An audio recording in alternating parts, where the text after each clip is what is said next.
Najprej se bomo seznanili na kratko z litovsko književnostjo. Z nami je Klemen Pisk, prevajalec, pesnik in tudi ukvarja se z glasbo.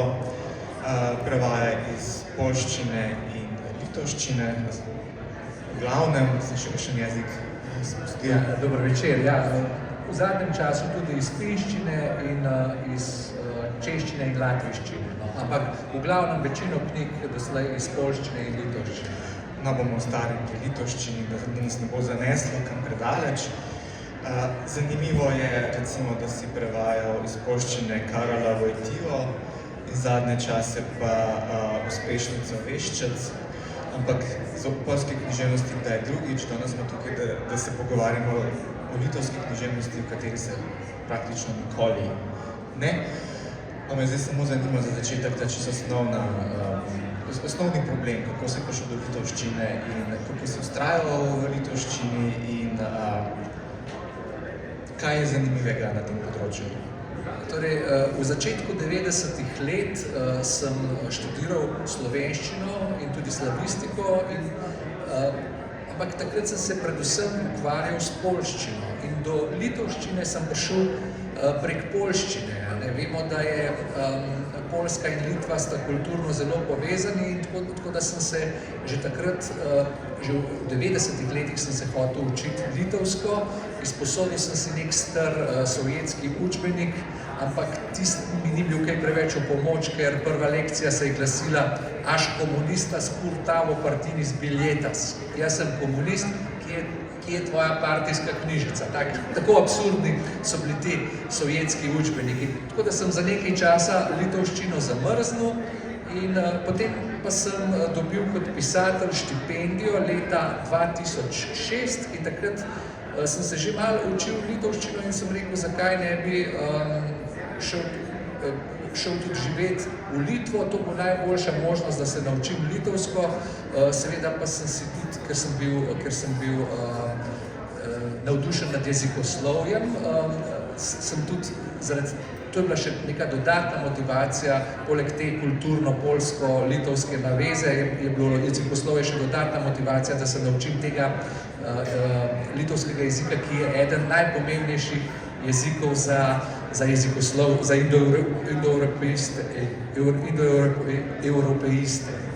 Ja, tako da potem sem ostal v Litvi 3 leta in počasi sem začel prevajati. Že ko sem živel 3 leta v Litvi, sem prevedel prvi 2 knjigi in sicer kratke zgodbe iz Litve za sodobnost in pa roman Sigitasa Parulskisa 3 sekunde neba, ki je šel v okviru teh evropskih romanov pri založbi pri Modrijanu, če se spomnim. Kaj si rekel, da je litovščina pomembna za primerjalne jezikoslovce, da se ne bomo zapletali s predolgimi pridevniki. Kakšne so te glavne posebnosti, zaradi katerih je pomembna za jezikoslovce? Litovščina je eden najbolj arhaičnih, v bistvu pravzaprav najbolj arhaičen indoevropski jezik. To pomeni, da je recimo star praindoevropski rekonstruiran jezik, praindoevropščina, ima veliko teh besed in končnic, ki so popolnoma identične, kot so tudi v litovščini. Recimo ena taka beseda je sunus, sin. In to je v indoevropščini in v litovščini je enaka beseda, tako da z tega vidika, zaradi te konzervativnosti, ker se je glasoslovje ohranilo, ker se je ta fonološka plat jezika ohranila v najbolj tej prvotni obliki, je seveda najbolj priročen jezik tudi za samo rekonstrukcijo indoevropskega jezika in tudi za raziskavo, kakšen je bil naglas, ne samo indoevropski, ampak mogoče bolj za raziskavo tega baltoslovanskega naglasa. Tako da jezikoslovci, kot so Dibo ali pa mogoče Ilič Svitič, so si veliko pomagali z litovščino, da so rekonstruirali ta stari baltoslovanski naglas. Kakšno je pa stanje tega poznavanja baltoslovanskih jezikov pri nas? Mislim, koliko vas je, ki se s tem sploh ukvarjate?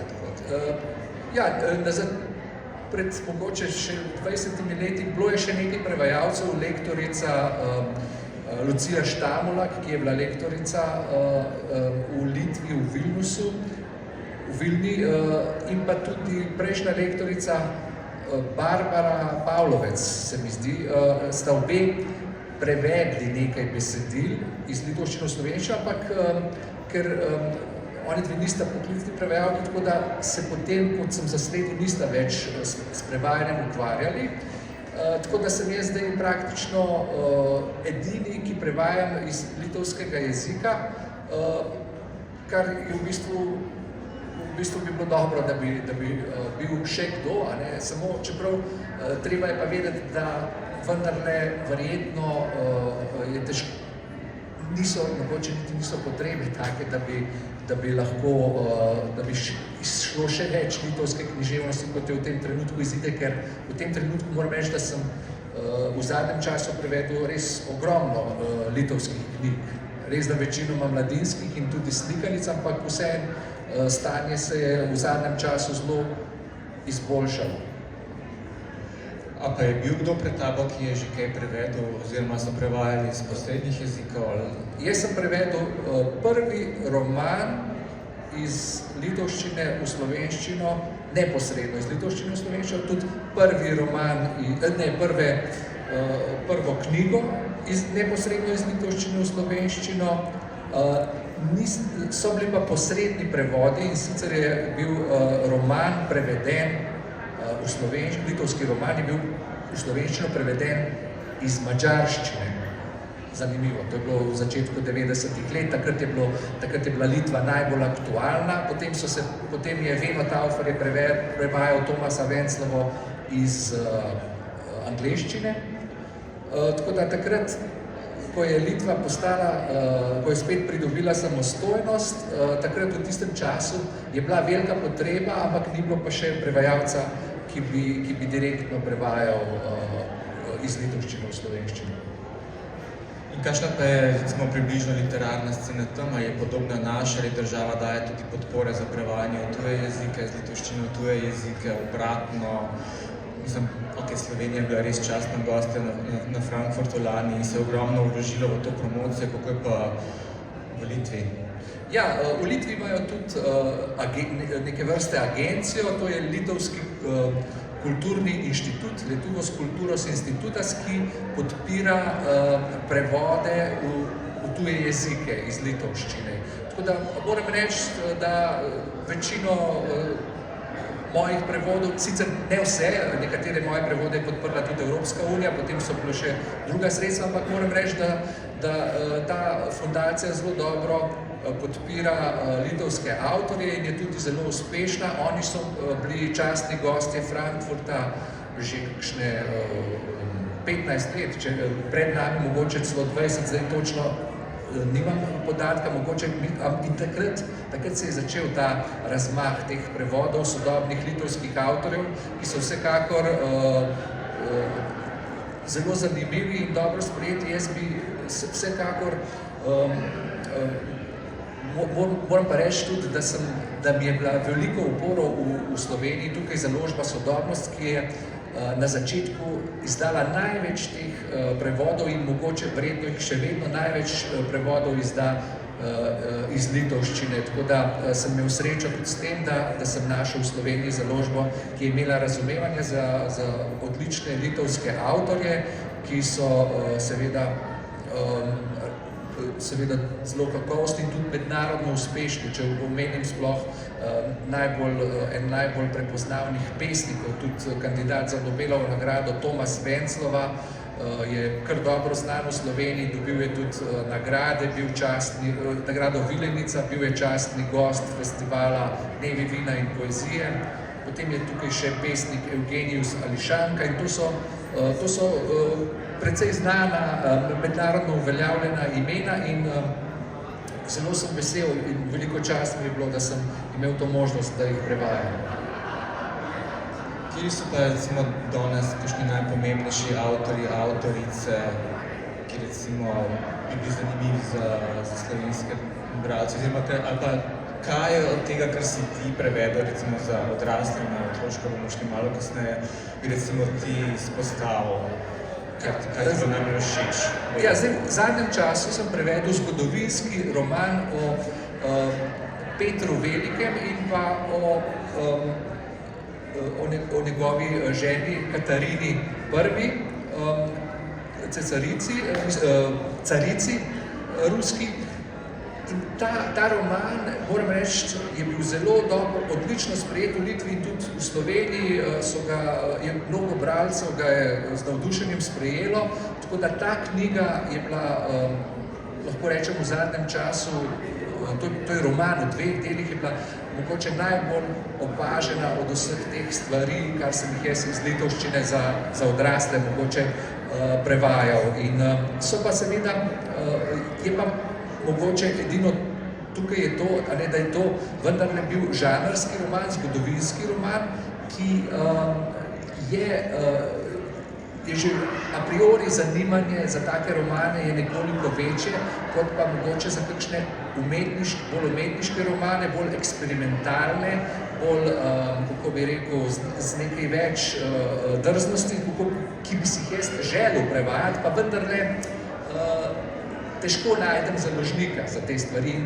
Naredil sem nekaj vzorčnih prevodov, objavil sem jih v revijah, ampak jaz vem, nikoli ni treba puške vršiti v koruzo, če mi doslej ni uspelo lansirati kakšnega imena, verjamem, da mi bo prej ali slej uspelo in to so recimo, če omenim samo nekaj teh avtorjev, to je Undine Racivičute, potem Jeva Dumbrite, Jurga Tumasonite, Rimantas Kmita in Valdas Papievi. Vse to veliko sem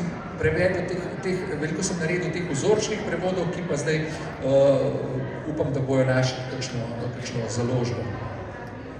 Imaš pa v svojem prevodnem opusu zelo veliko slikanic in mladinski del, ene imamo tudi pred sabo, ki je tudi šla pri založbi Sodobnost International, kako je prišlo do tega, je bilo to povabilo založbe, da delaš toliko tega?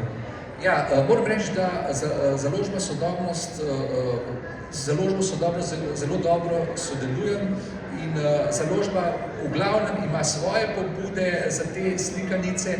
Vse te stvari se verjetno urednica Jana Bavar oziroma tudi drugi uredniki, kot je Katja Klopčič, dogovorijo in najdejo te knjige na knjižnih sejmih, mogoče zlasti v Bologni. In vesel sem, da založba da sama pobudo za te slikanice, ki jih seveda vedno rade volje sprejmem. Navsezadnje to niso tako obsežni prevodi, da bi kakorkoli to oviralo kakšne moje druge prevode, tako da to je bolj za zraven. Lahko rečem, od približno 35 knjig, ki sem jih prevedel iz litovščine, je gotovo 18-19 je slikanic, se pravi, velika večina je teh slikanic. In moram reči, da je to, kar se je zgodilo v zadnjem času, kar se mladinske književnosti tiče litovske, da je to pravi boom, ki pa ne le po zaslugi založbe Sodobnost, ki je vodilna v tem pogledu, ampak so se pridružile še druge založbe, ki prav tako se zanimajo za izdajo teh slikanic, litovskih, vrhunsko ilustriranih, recimo eden najbolj znanih avtorov, ki sem ga največ prevajal, je Kestutis Kasparavičius, mislim, da sem prevedel že 8-9 njegovih slikanic.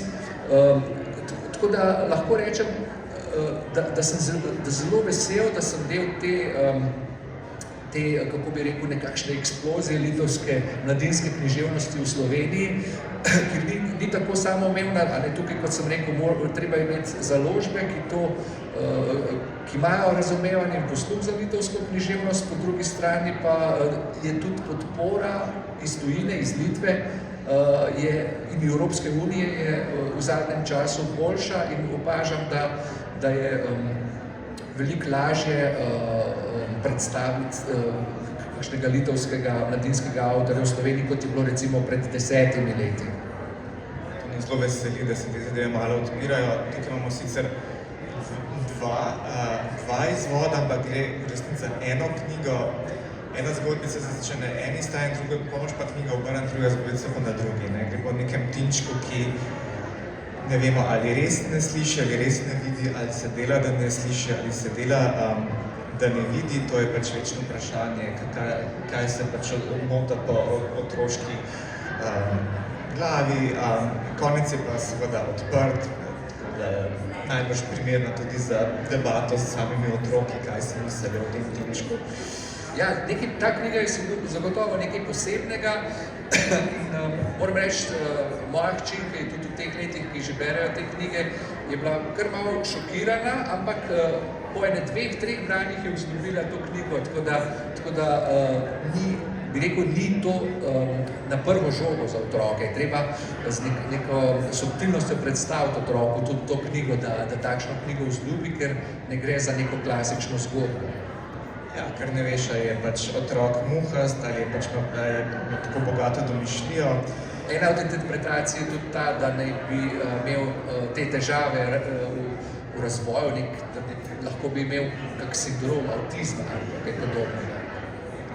Ja, to. Kaj priporočaš recimo drugim nadobudnim, mogoče učečim se litovščine, bi bil to težek jezik, lahek jezik?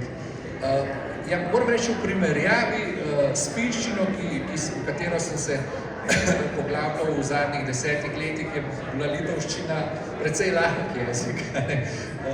Tako da moram reči, da vendarle se čuti, da je to, da je nekoč po teoriji nekaterih jezikoslovcev obstajala baltoslovanska skupnost in tukaj je vendarle precej sorodnosti, ki sicer niso tako na prvi pogled očitne, ampak vse te sorodnosti malo olajšajo učenje, pa tudi to, da sem 3 leta živel v Litvi, to je bilo vsekakor najbolj mi je to jaz bi vsekakor nekomu, ki se začne učiti litovščine ali pa katerega koli drugega jezika svetoval, če ima to možnost, da odpotuje v to državo ne za 1 mesec, 2, ampak mogoče za leto ali pa še dlje.